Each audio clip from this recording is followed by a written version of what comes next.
Hari ini kita akan belajar untuk mengenal siapa manusia itu sesungguhnya. Matius 13 ayat 44, bukan 13, maaf. Nah, setelah kita mendengar firman ini, maka kita akan tahu betapa hebatnya manusia itu. Katakan amin. Oke? Hal kerajaan surga itu seumpama harta yang terpendam di ladang, yang ditemukan orang, lalu dipendamkannya lagi. Oleh sebab sukacitanya, pergilah ia menjual seluruh miliknya itu, lalu membeli ladang itu. Saudara, agama-agama mengatakan tentang surga itu selalu sebuah tempat. Ya, lagi sekali, agama apa saja di dunia ini kalau bicara tentang surga pasti tentang sebuah tempat di sana. Bahkan dalam gereja pun ada lagu yang sangat kuno. Ini lagu digubah tahun 40-an yang lalu. Pasti orang-orang Pantai Kosta yang lama tahu. Belakang langit biru. Nah, lihat. Nah, sebetulnya lagu itu lagu salah. Karena langit itu nggak ada belakangnya. Betul tidak? Tidak ada. Nah, tapi Tuhan Yesus mengatakan surga itu bukan sebuah tempat, tapi suatu kehidupan. Ini bedanya. Lagi sekali, hal apa? Lo yang baca hal apa? Kerajaan surga itu bukan somewhere in nowhere. Dalam bahasa Inggris ada istilah itu, sebuah tempat yang nggak tahu dari mana. Begitu ada kata somewhere in nowhere. Enggak.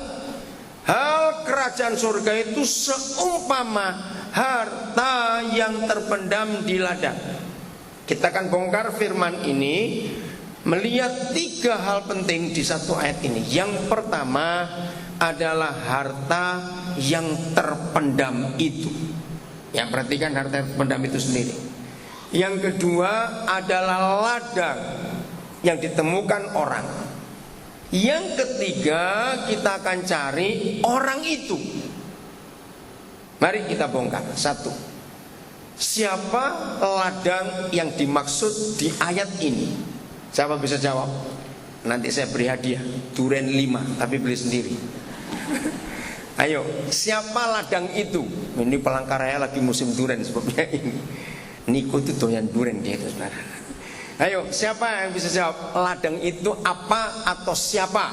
Cepetan, jangan lama-lama. Siapa? Manusia. Oke, ada yang jawab itu. Ya. Saudara, begini. Bicara ladang pasti tentang sebidang tanah, bukan? Jawabnya atau tidak? Oke. Tubuh manusia dibuat dari ubi atau kedelai? Loh, saya tanya kok. Tubuh manusia dibuat dari apa? Tanah. Nah, ladang itu adalah manusia. Kalau saya nanti menguraikan kebenaran ini, jangan saudara menerjemahkan yang salah. Tidak. Ya, saya harap dalam nama Yesus. Jadi, kalau kita lihat firman ini, ternyata tidak ada seorang pun bayi yang dilahirkan dalam keadaan bodoh. Ternyata setiap manusia, ingat, semua firman Tuhan tidak hanya untuk orang Kristen, katakan amin. Tidak, firman Tuhan untuk semua manusia di dunia. Beberapa orang yang baru kenal saya, mereka akan melihat bagaimana cara saya hidup. Karena buat saya, saudara, pokoknya saya ketemu orang, asal dia orang, bukan orang-orangan tentunya, maka saya akan berurusan dengan orang itu. Ini cara saya hidup. Kenapa? Karena firman ini.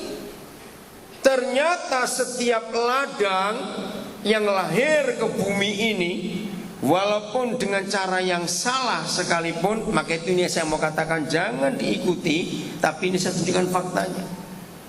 Ternyata setiap ladang itu Yahweh yang kudus menitipkan harta terpendam di ladang itu.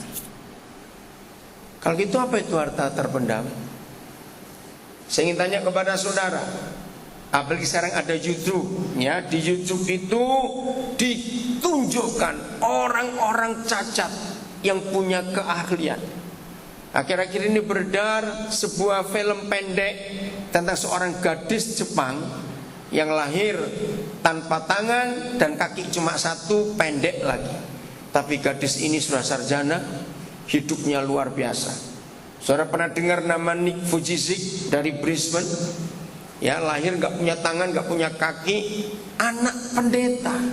Bayangkan papanya yang sebagai gembala di Brisbane, apa enggak sedih? Pasti bertanya, salah apa kami ini sehingga melahirkan anak seperti ini? Gak ada tangan, gak ada kaki. Nanti cari Nick Vujicic, ya. Itu kalau saudara belum lihat, terlalu betul. Sekarang Nick ini menjadi motivator nomor 1 sedunia.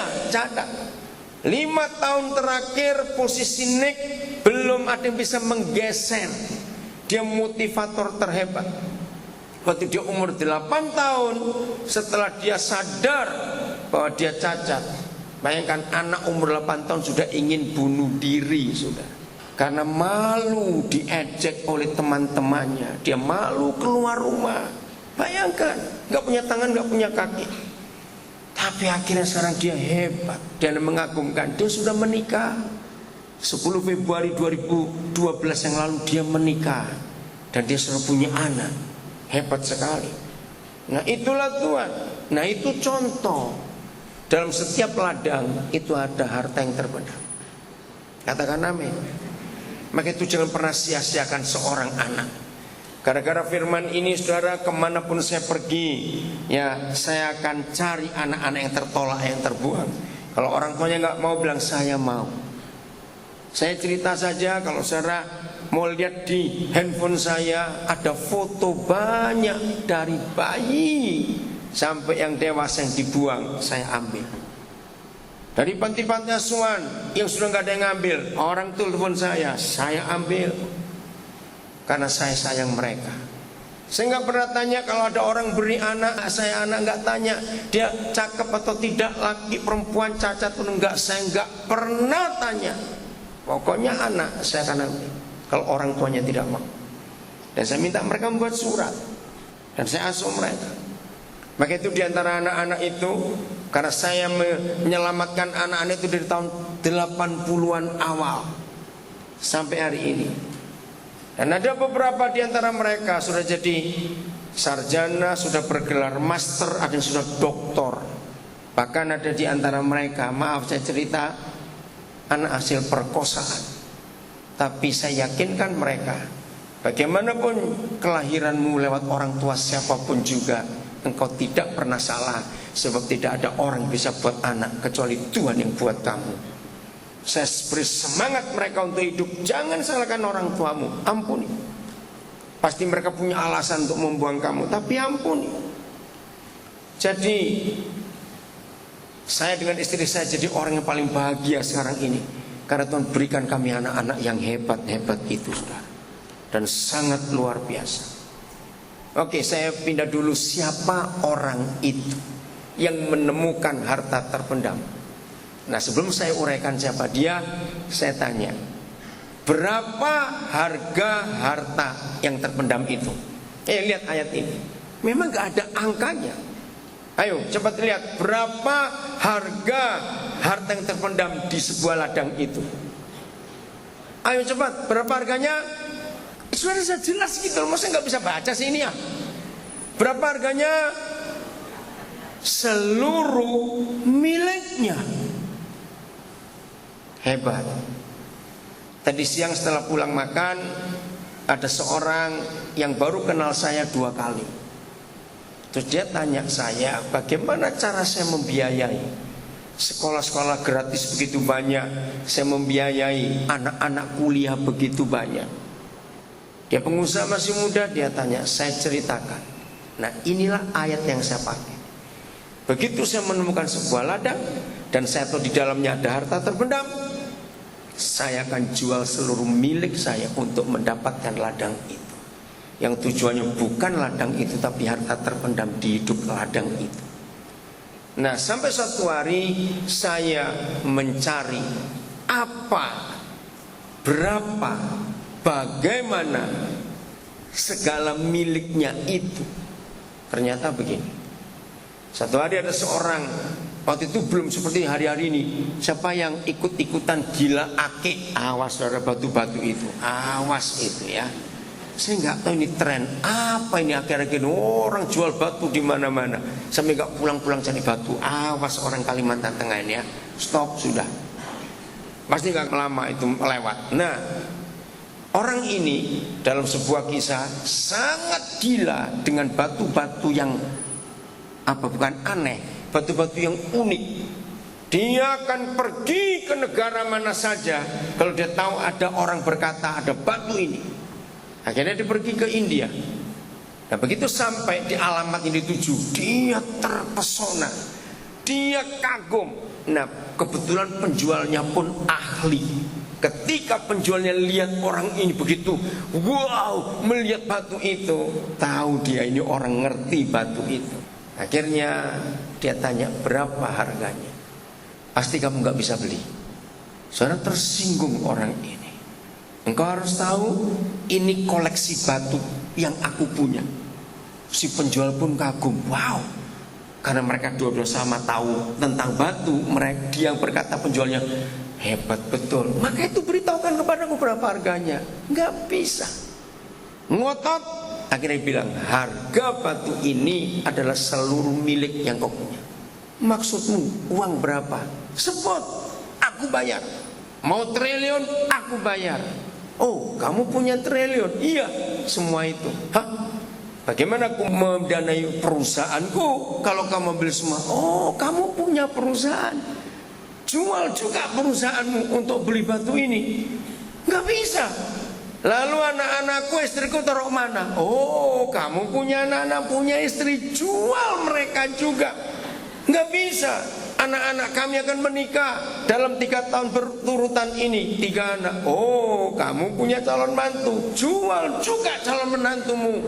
Cerita lagi punya ini. Saudara, itu kisah yang menarik saya, karena selama itu saya belum pernah mengerti apa itu seluruh milik. Ketika orang ini menyebutkan makin jauh yang dia miliki, maka penjualnya berkata, jual itu juga, jual itu juga, jual itu juga. Saya belum akhiri baca, tapi saya tanya, kira-kira orang ini mampu gak? Akhirnya tidak. Dikatakan di cerita itu, dia meninggalkan negara itu dengan kecewa, sebab dia gak bisa menyerahkan seluruh miliknya. Dan batu itu gak kena ke dia. Saya merenung, saudara. Maaf, jangan saudara mikir aneh-aneh, tapi ini saya kalau ketemu orang, ada dorongan yang kuat untuk saya harus bongkar ladang itu, menemukan batu, menemukan harta yang terpendam itu. Siapa saja yang Tuhan suruh, saya akan lakukan. Saya nggak bisa cerita tentang angka atau jumlah anak-anak yang Tuhan percayakan kepada kami. Tapi kalau ada yang mau tanya secara pribadi, saya akan jawab, saya akan tunjukkan anak-anak itu. Dan hampir tiap hari, catat hampir tiap hari, pasti ketambahan satu, hampir tiap hari. Kemarin malam kami masuk di Swiss Mail, dapat satu. Porternya yang melayani kami, namanya Adi, orang Banjar. Hari ini dia off, besok janji ketemu saya. Tadi ini turun dari makan, kembali ke hotel, ketemu satu anak lagi namanya Tangkas. Pokoknya kalau Tuhan suruh saya akan ngomong. Saya cuci pakaian, laundry karena berapa hari ini keliling. Begitu bel pintu saya bunyi, saya buka, ternyata bagian laundry housekeeping yang nyerahkan. Namanya Ban, ini saya agak susah nyebutnya. Dia kaget. Begitu dia nyerahkan bungkusan pakaian, tiba-tiba kurus ngomong. Saya sampaikan sesuatu, dia kaget. Oke, karena kamu sekerja, saya minta nomor telepon. Nomor telepon saya catat, nanti jam 11 dia berhenti. Saya akan telepon. Jadi untuk mendapatkan harta terpendam itu, saya jual semua milik saya supaya orang itu diselamatkan. Nah, kira-kira siapa orang yang dimaksud di Matius 13:44? Siapa orang itu? Loh, masa nggak tahu siapa orang itu? Tuhan Yesus. Begitu dia mendapati kita di dunia ini dan ada terpendam, dia balik lagi ke surga dan dia jual seluruh miliknya hanya untuk mendapatkan kita.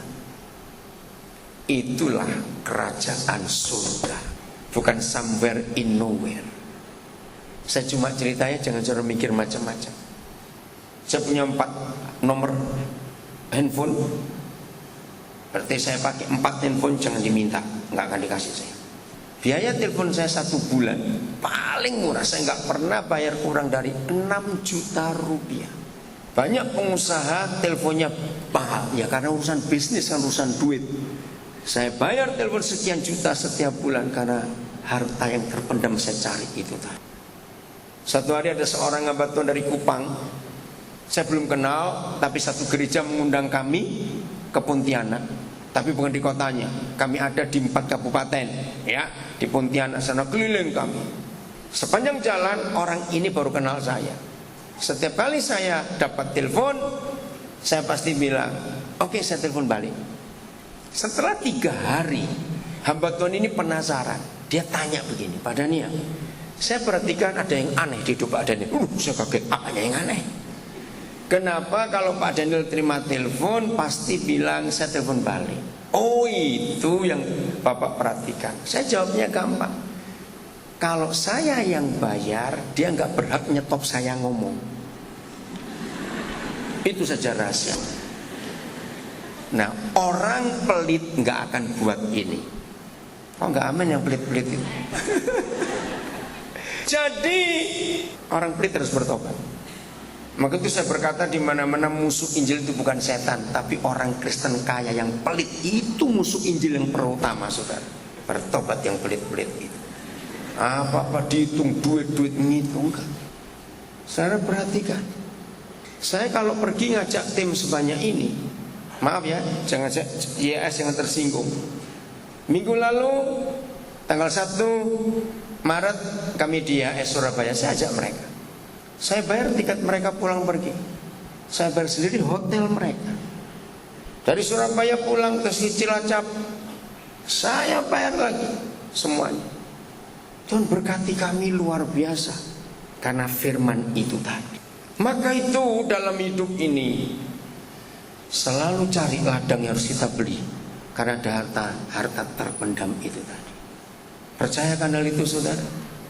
Sebut nama-nama orang hebat di dunia, saudara menyebut siapa saja, pasti kita tahu ada harta terpendam di hidupnya.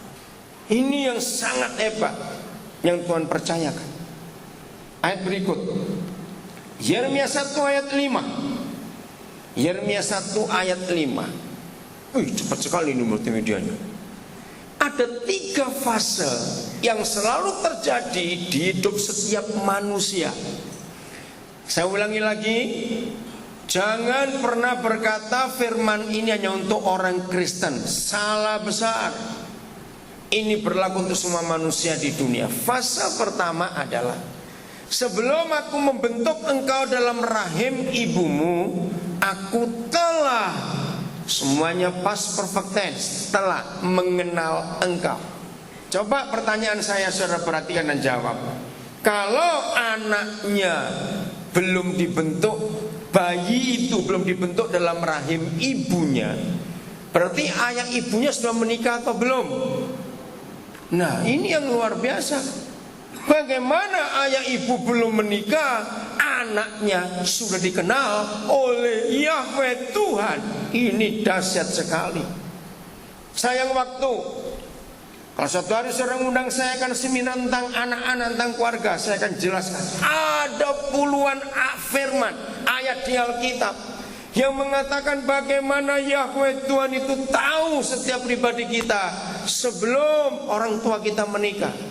Timbulkan pertanyaan, kalau orang tua kami belum menikah Tuhan, lalu kami sudah Engkau kenal, loh, terus kami itu ada di mana waktu itu? Tanyakan. Dijawab oleh Bapa di sorga. Tutup dulu Yeremia 1, kita buka Efesus 1 ayat 4. Ini dahsyat sekali. Maka itu saya pesan di mana-mana, termasuk sana di Palangkaraya. Kalau saudara dengar ada teman, ada tetanggamu yang menggugurkan bayinya karena nggak suka, telepon saya akan ambil anak itu. Jangan dibunuh. Mereka nggak pernah minta untuk dilahirkan. Tuhan yang buat mereka. Mereka ingin hidup. Selama saya hidup 43 tahun jadi hamba Tuhan. Tahun ini tahun ke-43 saya jadi hamba Tuhan. Saya tidak tahu berapa ribu anak sudah Tuhan selamatkan lewat hidup saya. Enggak ratusan, ribuan. Maka itu makin hari kami suami saya makin diberkati oleh Tuhan. Karena anak-anak itu. Ada yang sudah jadi dokter dari anak-anak yang lahir karena perkosaan, saudara. Dan saya bangga. Saya beri kesempatan mereka untuk hidup. Sebab di dalam dianya adalah Yeshua HaMashiach, Elohim, Papa kita. Telah atau akan? Baca, telah atau akan? Telah apa? Memilih siapa? Jangan berkata hanya orang Kristen. Tidak, semua orang. Sebab di dalam dalam Yeshua HaMashiach, Elohim telah memilih kita sejak kapan? Ayo baca, sejak kapan? Nah, sebelum dunia ada. Ini buat saya terbuka. Saya dapat pewahyuan ayat ini tahun 74, saudara. Saya termenung berapa lama? Sebelum dunia ada, kami manusia ini sudah dipilih, bukan akan dipilih. Sebab itu saya tidak pernah membedakan suku, membedakan warna kulit, tidak. Sekali lagi saya berkata, pokoknya dia orang. Saya bisa kumpul orang model apa saja. Karena semua manusia berharga dan sudah dipilih sebelum dunia ada. Pertanyaannya, kalau dunianya belum ada, Adam dan Hawanya sudah ada atau belum? Tapi kitanya sudah ada atau belum? Sudah, aku belum gimana? Ini loh, kalau Papa sudah milih kita, Yahweh Elohim sudah memilih kita sejak dunia belum jadi, berarti kita sudah ada atau belum? Sudah. Di hadiratnya kita ada. Nah, waktu yang dia tetapkan kita mau dilahirkan, maka dia cari orang tua yang dianggap cocok oleh Papa, dan dia titipkan kita kepada orang tua kita. Maka itu Papa kita marah kalau ada bayi digugurkan. Sebab bukan milik kita, itu milik Tuhan yang dia titipkan. Hebat sekali. Dipilih untuk apa? Supaya kudus dan tak bercacat di hadapannya. Kita buka Pengkhotbah 3 ayat 14 dan 15. Pengkhotbah 3 14 15. Ini Raja Salomo yang menuliskan sebuah kebenaran. Saya harap bagi yang pertama kali tahu firman ini, jangan pusing, jangan direnungkan sampai berminggu-minggu. Pokoknya percaya saja ini dia, gitu. Amin. Karena ini sulit dinalar dengan akal sehat diikuti. Aku tahu bahwa segala sesuatu itu berapa? Semua, apa saja yang dilakukan Elohim akan tetap ada untuk kapan? Untuk kapan? Selamanya. Apa saja segala sesuatu yang Elohim lakukan, itu tak dapat ditambah dan tak dapat dikurangi.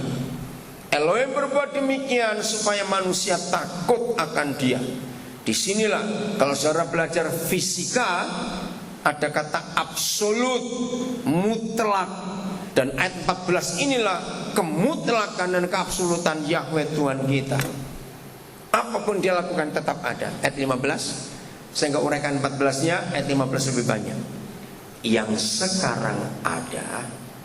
Sekarang itu kapan? Hari ini.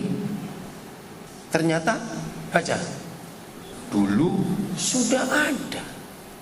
Ini bukan teka-teki, tapi ini firman. Dan yang akan ada. Jadi yang sekarang belum ada, tapi besok akan ada. Sudah lama ada.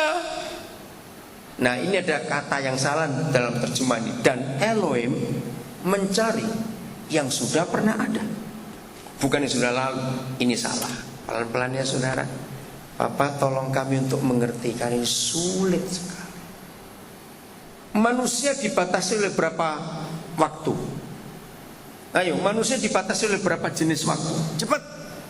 Kok susah sekali sih? Berapa? Cepat. 3. Sebutkan. Kemarin, sekarang, besok. Saya tanya, binatang dibatasi 3 waktu itu atau tidak? Semua binatang, cepat jawab, dibatasi atau tidak? Nunggu ragu-ragu, ayo mikir. Binatang dibatasi enggak? Binatang tahu kemarin, tahu besok atau tidak? Enggak. Binatang hanya tahu hari ini. Maka itu mereka enggak pusing. Besok ada makan enggak pusing. Pokoknya tidur dulu, besok pasti ada. Sebab buat binatang waktunya cuma 1, hari ini. Nah, papa kita di sorga waktunya juga sama, hari ini. Nah, itulah yang disebut kekal. Oke, supaya lebih cepat, siapa bisa menjawab saya? Apa sebetulnya yang membedakan manusia punya 3 waktu? Ada 1 benda. Benda itu apa namanya? Kalau tidak ada benda itu, kita nggak ada 3 waktu ini. Nah, papa kita tidak tergantung dengan benda itu. Apa itu namanya? Yang membedakan waktu ini? Apa?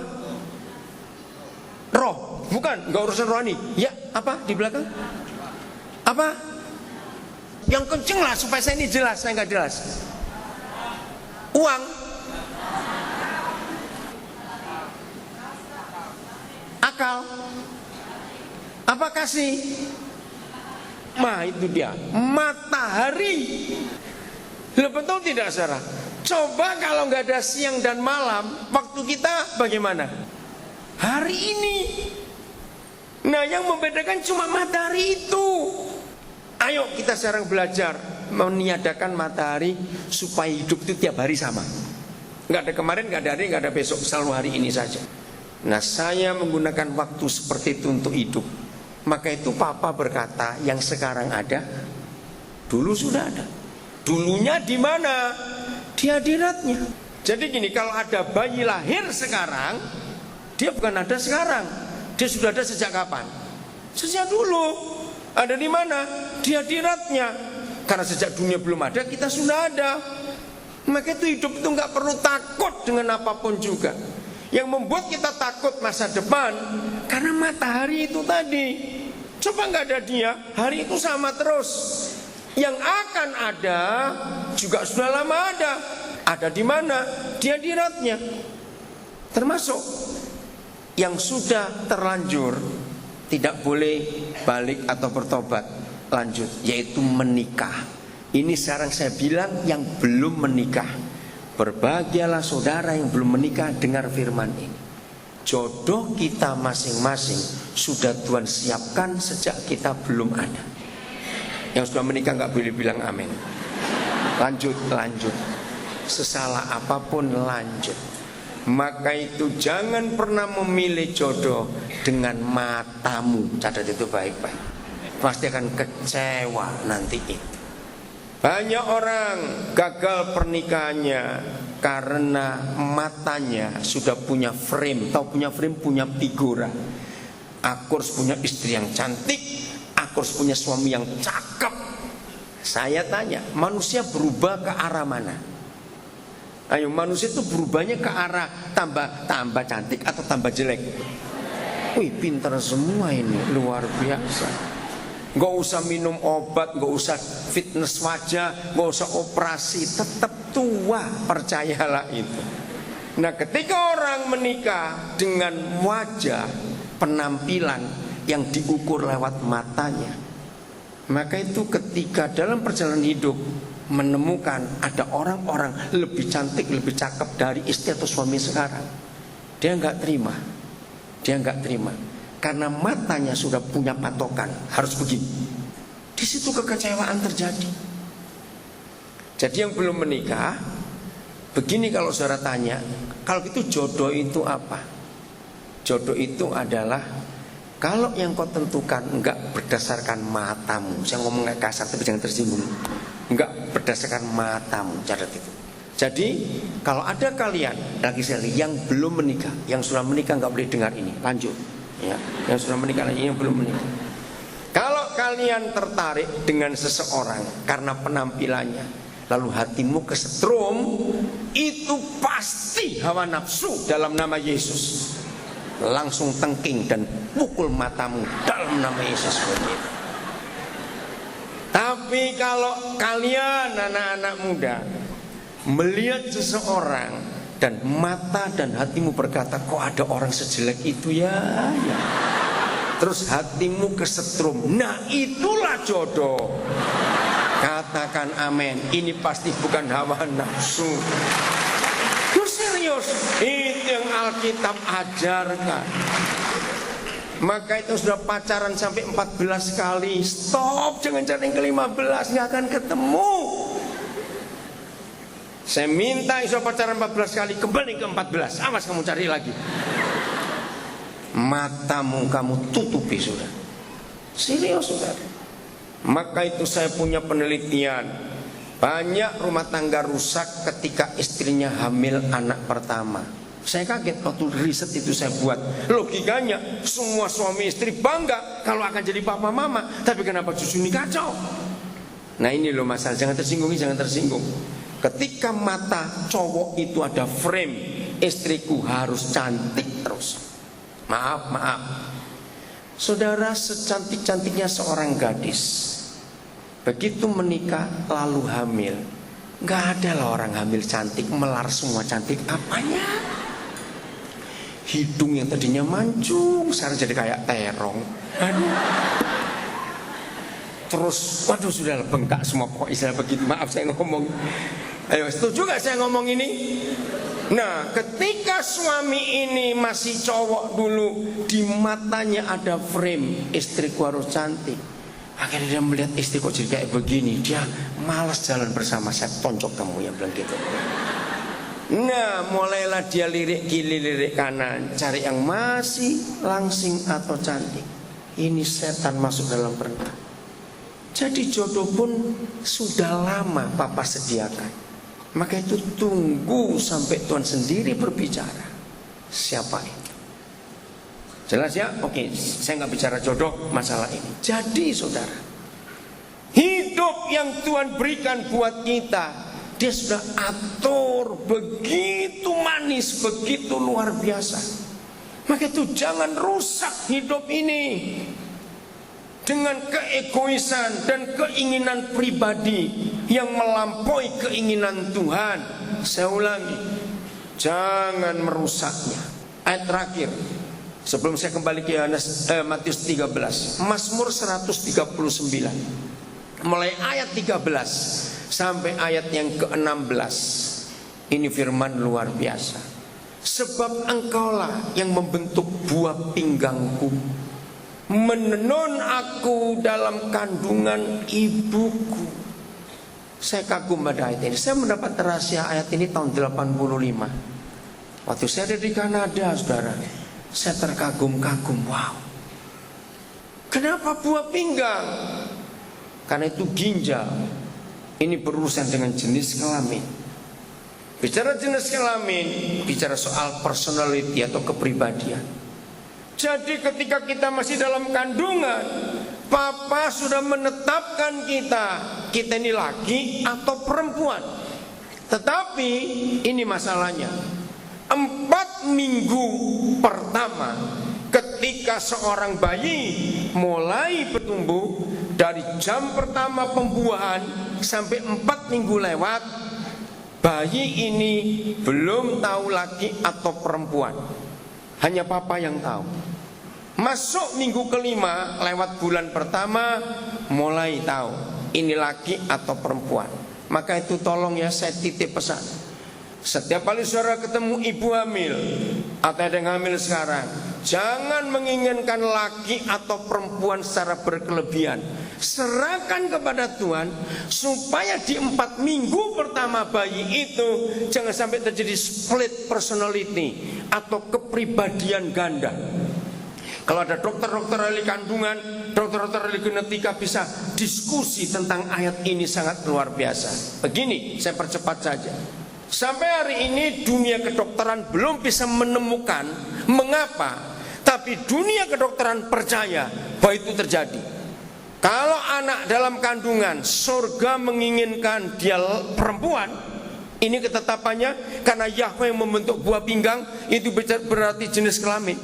Tapi keluarga ini ngotot pengen anak laki, sebab sudah 3 anak pertama perempuan semua. Wajar kalau punya anak laki. Saudara, ternyata hormon perempuan di dalam tubuh bayinya yang ditetapkan oleh surga waktu Yahweh membentuk buah pinggangnya, ini harus perempuan. Hormon itu bisa berubah, maka lahirlah anak perempuan yang disebut tomboy, kayak laki-laki. Hobinya naik genteng, manjat pohon, nggak mau pakai rok, maunya kayak cowok. Jangan tertawa, saudara, kasihan anak itu. Atau sebaliknya, kalau surga menetapkan dia itu laki-laki, tapi ayah ibunya berkeinginan perempuan, maaf, hormonnya berubah. Nah, sampai hari ini lagi sekali dunia kedokteran mempercayai itu betul, tapi nggak tahu kenapa. Maaf, sampai ada yang lahir dengan kelamin ganda, ada laki ada perempuannya. Saudara, saya cukup banyak menghadapi kasus-kasus seperti itu. Jangan salahkan anak itu. Kelamin ganda itu karena ngototnya lebih kuat lagi. Akhirnya Tuhan dengan orang tua ini berkelahi. Tuhan bilang, pokoknya anakmu itu laki. Enggak Tuhan, aku mau perempuan. Kalau sampai ngototnya berkelebihan, kelaminnya bisa ganda, saudara. Kasihan mereka. Ada orang-orang itu di sekitar kita. Saya banyak sekali menyelamatkan orang-orang seperti itu juga. Mereka nggak salah, jangan salahkan mereka. Yang salah adalah orang tuanya. Mengapa nggak mau terima apa yang Tuhan buat?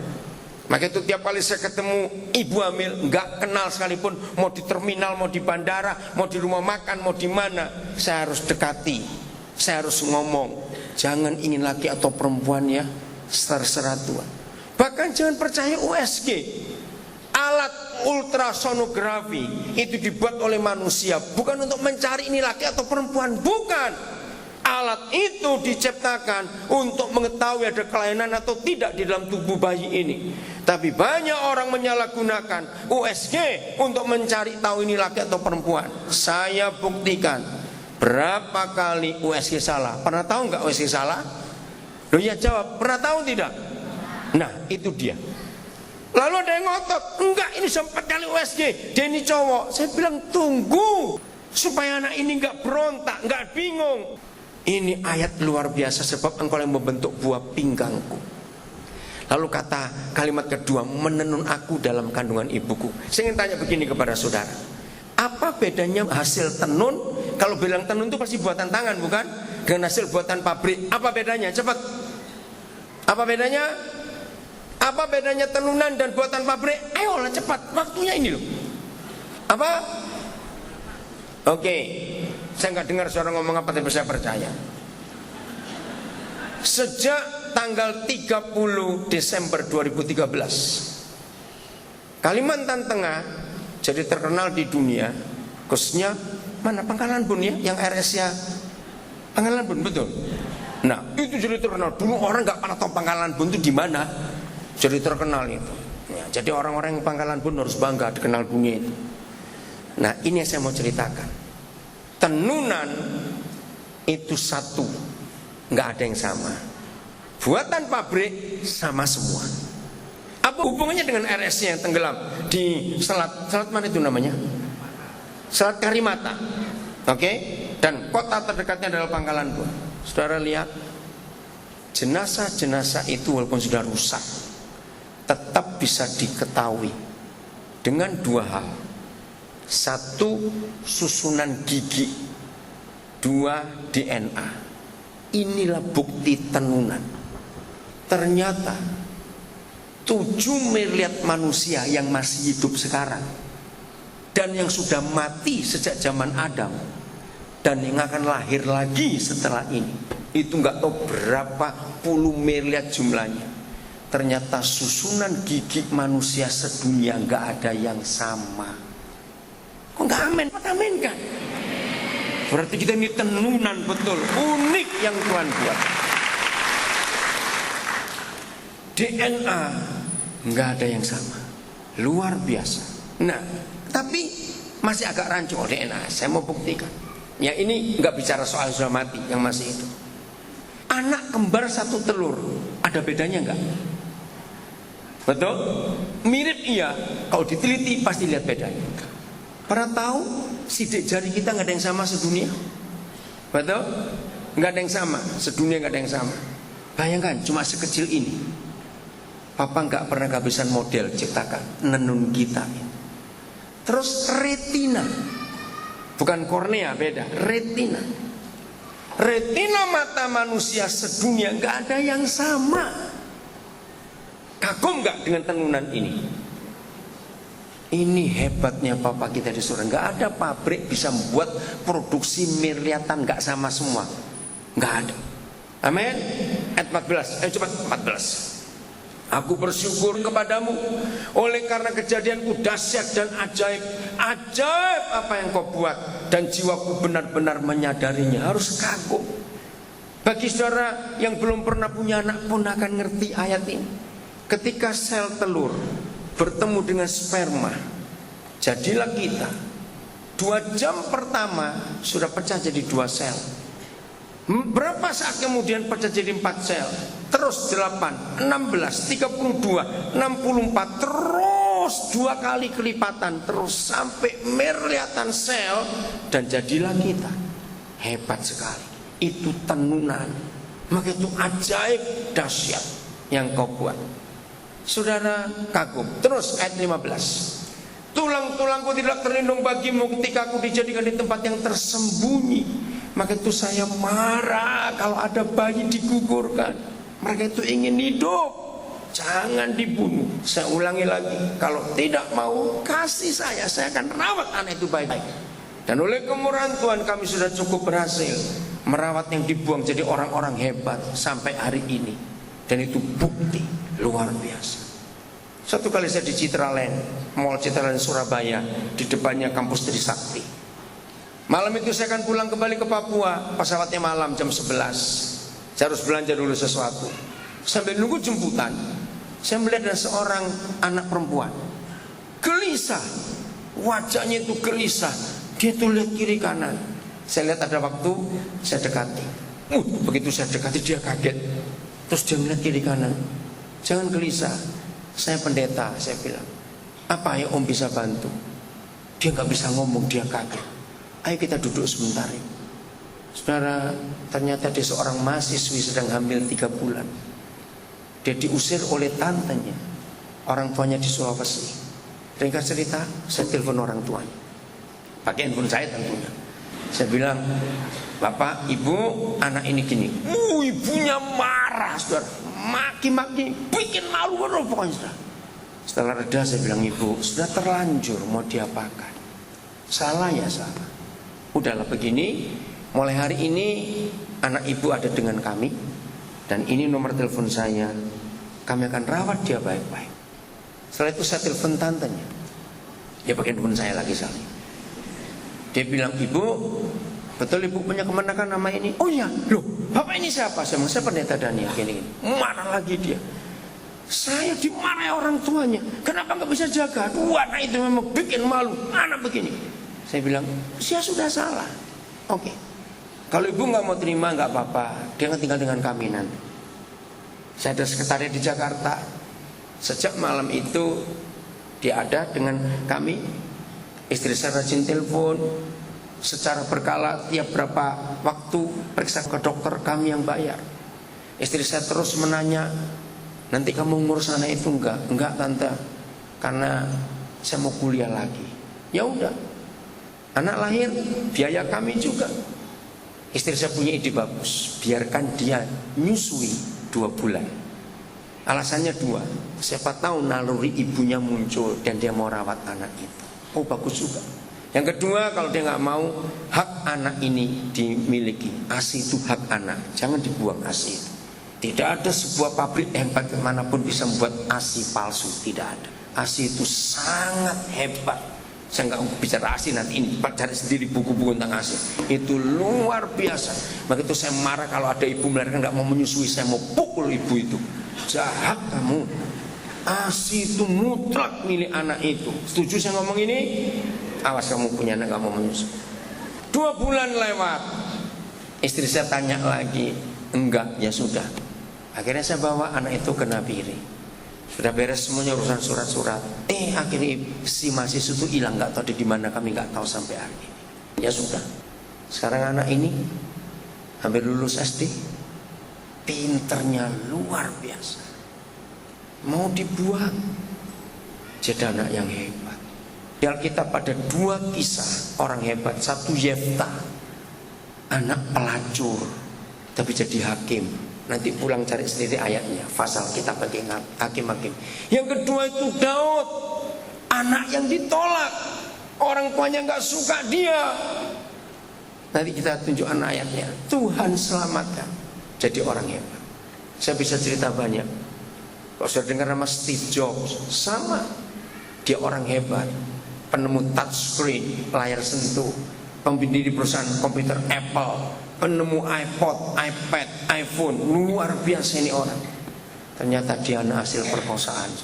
Tapi dia orang hebat. Di dalam hidupnya ada harta terpendam. Saya ulangi, tulang-tulangku tidak terlindung bagimu ketika aku dijadikan di tempat yang tersembunyi, dan aku direkam di bagian-bagian bumi yang paling bawah.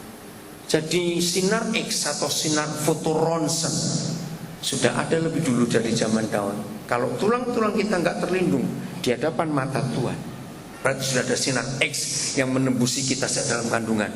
Dan kita direkam ayat 16. Matamu melihat selagi aku bakal anak, dan dalam kitabmu, ini yang hebat, dalam kitabmu semuanya atau sebagian, semuanya tertulis hari-hari yang akan dibentuk sebelum ada satu pun daripadanya. Terima kasih Bapak, Engkau buat firman ini. Dengar, kalau saudara buat buku harian, nulisnya kapan? Ayo jawab, kapan buku harian saudara tulis? Malam. Kenapa? Ayo jawab, kenapa tulisnya malam? Karena sudah terjadi. Kalau saudara nulis buku harian pagi, berarti itu ngarang. Loh, betul nggak? Belum terjadi kok ditulis. Tapi Papa di surga sudah buka buat buku harian dari kita lahir sampai ujung akhir hidup kita, tertulis lengkap di kitabnya. Amin kan? Loh, percaya gak ini loh? Tepuk tangan kok cuma sedikit. Ini hebat saudara. Nah, di buku harian Papa kita di surga, dia sudah menetapkan kita sekolah di mana, lulus tahun berapa, menikah dengan siapa, kerja di mana, punya anak berapa, tinggal di mana. Semua sudah ditulis di buku harian Papa kita. Maka itu hidup tuh nggak perlu susah, nggak perlu bergumul, nggak perlu. Kalau mau nuruti buku ini, hidup kita itu luar biasa. Jadi kalau ada orang hidupnya setengah mati, bahkan hampir mati, berarti orang itu buat karangan sendiri di hidupnya. Gitu aja sudah. Tapi kalau kita mau kembali, nah ini akhirnya. Oleh kemurahan Tuhan, Tuhan membuat saya berhasil untuk menemukan orang-orang ladang-ladang yang rusak itu ke jalan, ke buku ini. Maka itu mereka yang Tuhan temukan oleh saya, orang-orang itu jadi orang-orang profesional yang luar biasa sekarang. Hebat sekali. Hari-hari ini kalau saudara pernah sering nonton TV soal pengacara, ada seorang pengacara namanya Ronita Lapesi. Dia namanya mulai mencuat ketika kasus Afriani yang menabrak orang di Tugu Tani Jakarta karena ekstasi sampai mati berapa 7. Nah, anak saya Ronita Lapesi itu anak kami. Dia itu yatim piatu. Sejak masih SMP sudah nggak ada papa mama. Saya ambil, saya sekolahkan, SMP lulus, SMA saya biayai lulus. Waktu dia kelas SMA saya tanya, Ron, cita-citamu apa? Pak, boleh nggak saya jadi pengacara? Oh boleh. Kenapa kamu? Saya ingin membela orang lemah, saya ingin membela orang tertindas seperti apa yang Papa buat. Akhirnya lulus SMA, saya kuliahkan dia di Atmajaya Jakarta. Dia lulus pengacara. Langsung 3 bulan dia ambil lisensi pengacara. Bulan ke-6 dia lulus, dia bentuk law firm, kantor pengacara. dengan 2 temannya yang seangkatan. Maka perusahaan itu berkembang dari 3 pengacara muda. Sampai tahun 2015 awal ini sudah sekian belas pengacara muda bergabung dengan mereka. Dan karir mereka diperhitungkan oleh banyak perusahaan yang internasional pun. Anak yatim piatu. Dia sekarang sudah master hukumnya dari Gajah Mada. Luar biasa. Saya bisa cerita banyak tentang orang-orang hebat yang Tuhan ketemukan. Karena saya tahu ini buku ada untuk masing-masing kita. Amin. Jadi yang hari ini hadir dan mendengar firman ini, hidupmu putus asa, saudara tolong jangan pengen mati. Umbut rotan masih enak. Tadi anak-anak saya itu diajak oleh Bu Ana dan Pak Martono pertama kali makan rotan. Mereka bingung.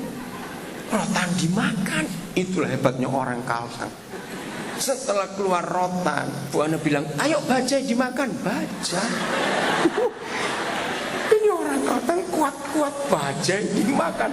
Ternyata sayur pakis, ya ampun. Wah, berarti orang Palembang kalah dengan orang Kalteng. Orang Palembang makan kapal selam lagi. Kan pempeknya kan dari kapal selamnya juga. Keren orang Palembang. Oh, orang Makassar lebih hebat. Palu dimakan, palu butung, palu basah, palu marah. Palu semua orang Makassar kalau makan. Indonesia ini hebat ya. Nah, jadi percayalah, Tuhan sudah membuat kita hidup itu luar biasa. Amin. Jangan ingin mati. Amin. Bajai masih enak. Ingat ini. Tuhan memberkati kita semuanya. Cari manusia-manusia terbuang itu. Amin. Cari, mereka akan berguna. Mari kita menghampiri Tuhan.